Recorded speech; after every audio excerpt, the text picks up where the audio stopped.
welcome to lesson 2 in module 5, where we're going to have some fun writing ads for our campaign. And we're not going to just write random ads where we take a guess at what may or may not work.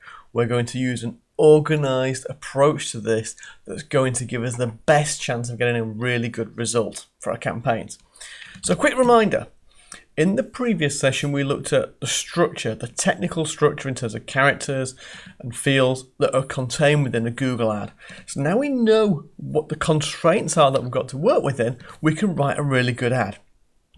So let's think back to our competitor research.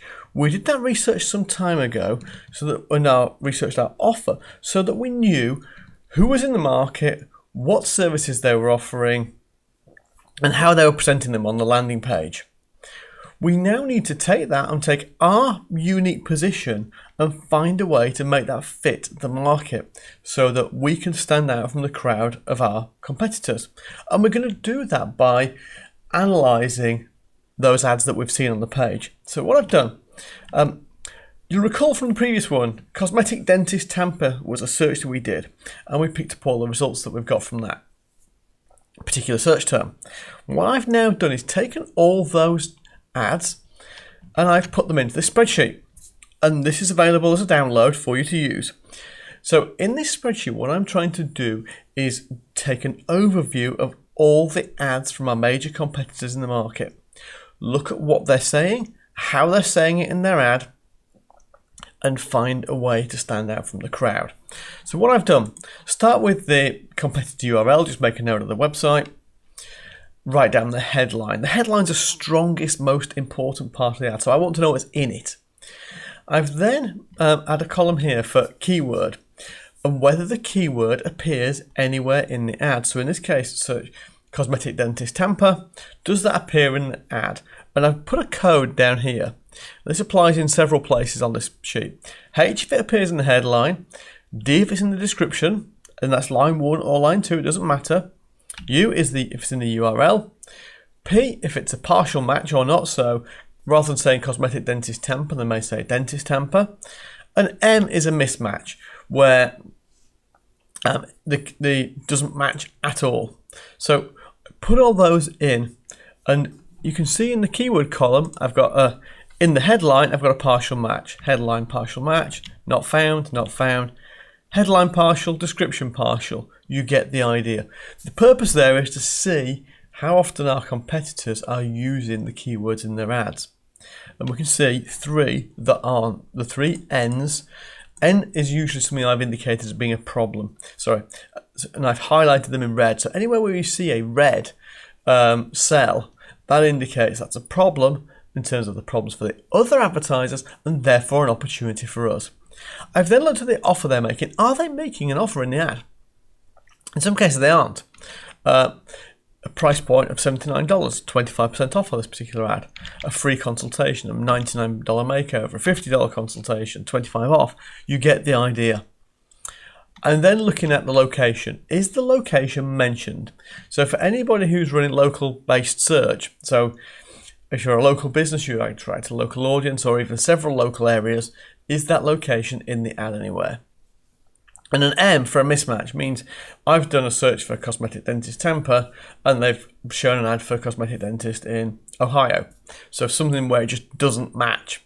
So I can see headline and URL, and a mismatch in this particular one. They're advertising Brandon. And Brandon, whilst it might be in the area, is a slightly different place. It isn't Tampa. And remember, even if it is relevant locally, we want to be using the language that the user has used. If the user has put the word Tampa, we use Tampa, not Brandon, even if we are in Brandon. I'm looking for features. And the next 2 columns kind of tie together, features and benefits. What's the difference?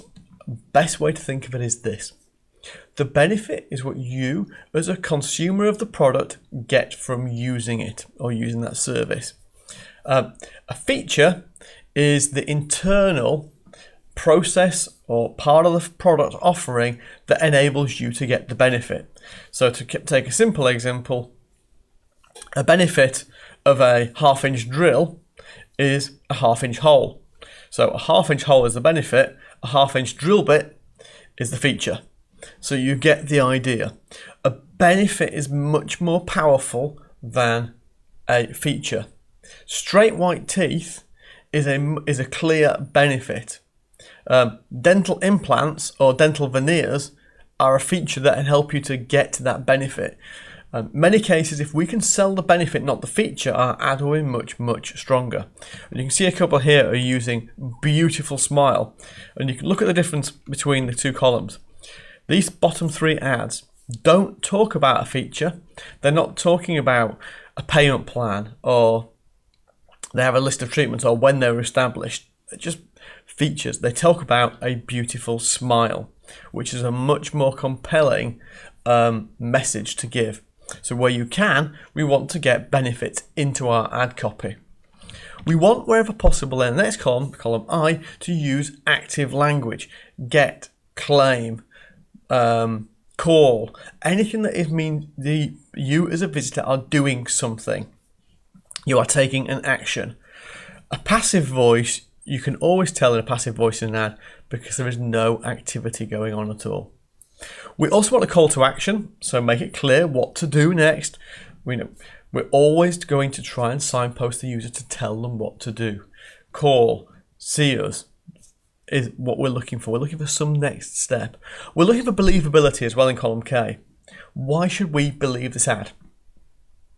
Sounds crazy, but if we can give trust, then that adds value.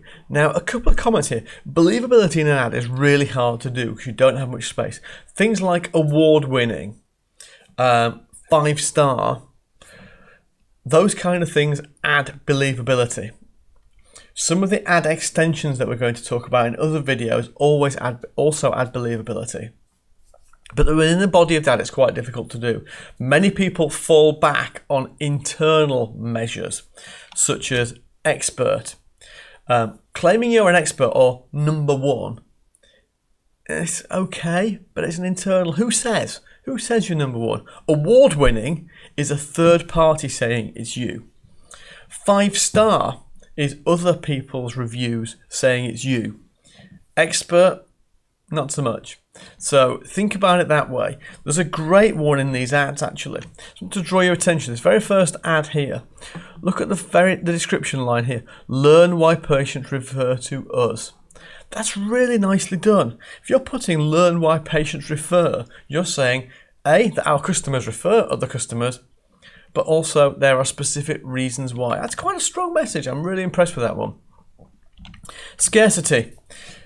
Also in an ad is important. If you can get scarcity in, then again you'll stand out from the crowd because very few people put scarcity in. Scarcity builds urgency, builds a reason to act. And the comments column you can just use for any notes. So take your searches in your market and obviously fill this sheet in. I've done an example one here where I've written an ad. Don't claim this is perfect, but it's certainly one that I would consider testing. So my headline, I've not used cosmetic dentist temper. For first reason, it's too long to fit in. It's more than 25 characters long. So, and if I look at the other top ads, they all look exactly the same. Tampa cosmetic dentist. If I go with that crowd, my ad is not going to stand out. I want it to stand out. So I've taken it off the table and taken a different approach. I said award-winning dentistry. That's a strong reason to believe in the headline. I've then put only 5 new patient openings. And I put free in there as well. Only 5 free new patient openings. So I'm making an offer in that it's free. I'm talking about scarcity. There are only 5 and it's for new patients. So I'm trying to make that have a sense of we're an award-winning dentistry, therefore we're very busy. We don't have time for many, so we only allow 5 new patient openings. And then put for your beautiful smile, call now. I'm selling the benefit and telling the prospect what to do.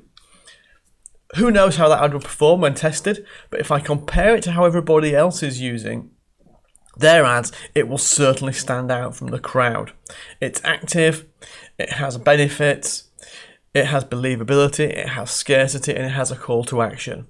I've had to sacrifice to do that, and we need to test which work best.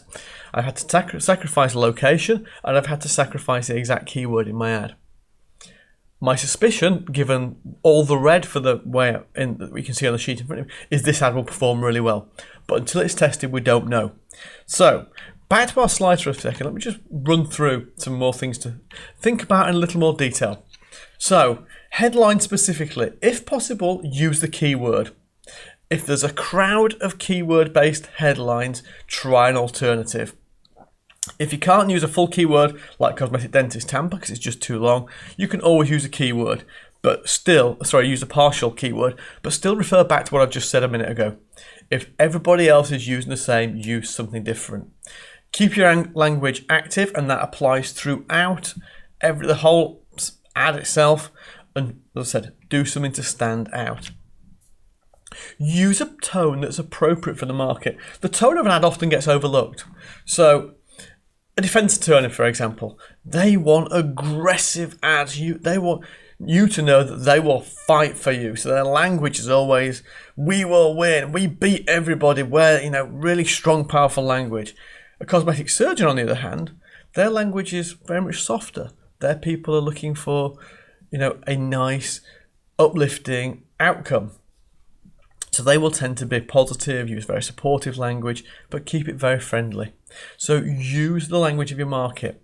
And also within that, use the type of language people expect to read in that industry. So for example, cosmetic dentists have patients, attorneys have clients,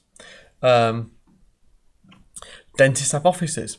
So however the language in that market works, make sure your language is market appropriate, but avoid insider jargon. Avoid the kind of language that only somebody within the market already would use, not something that a buyer would use. There's a difference between an educated person in the market who knows exactly what they're looking for, in which case you can use trade language. If it's not an educated buyer who you're 100% sure will understand jargon, don't use it. For the offer section, go back to module 2. Get the offer that you crafted in module 2 into the ad, because that's going to create a link between our ad copy and our landing page copy, and we're now connecting these things together. So the offer needs to be reflected in both places. Use description lines 1 or 2. Clearly, no, don't say it twice, but put them in one or both, either of those description lines. Be specific. Make your offer speak to your ideal prospects, but you know how to do that already from module 2. And wherever possible, add credibility to that offer. There are a few specific things on layout that you need to be aware of. First thing, don't use punctuation in your headline. You don't need it to be there. It can be a distraction. At the end of description line 1, though, use a full stop or a period. That will cause the description line 1 to wrap around on the page to show alongside the headline, and you can treat it almost as a one long sentence. So you can use that to get creative and almost have one run into the other and see what it looks like. That only works though in positions 1 through 3 on the ad. Positions 4 onwards do not work that way. So you need to make sure that when you're bidding, if you're going to use this tactic, that your ads are appearing in the first 3 places. Just do it, try it, but test it and make sure that each element of your ad stands alone on its own 2 feet. You don't want something that reads like half an unfinished sentence. Also, final point, if you've got anything official about your site, your official website, your official brand for something, use it. Trademark symbols, add click-through rate every time. So if you can use them, legitimately use them. So, after this video, run that spreadsheet that we've gone through earlier against your competition. Do it for your top 2 or 3 key phrases and write some test ads. Brainstorm as many as you can and pick the 4 most engaging. We're going to show you how to test them in future videos. That's it for this one. Bye for now.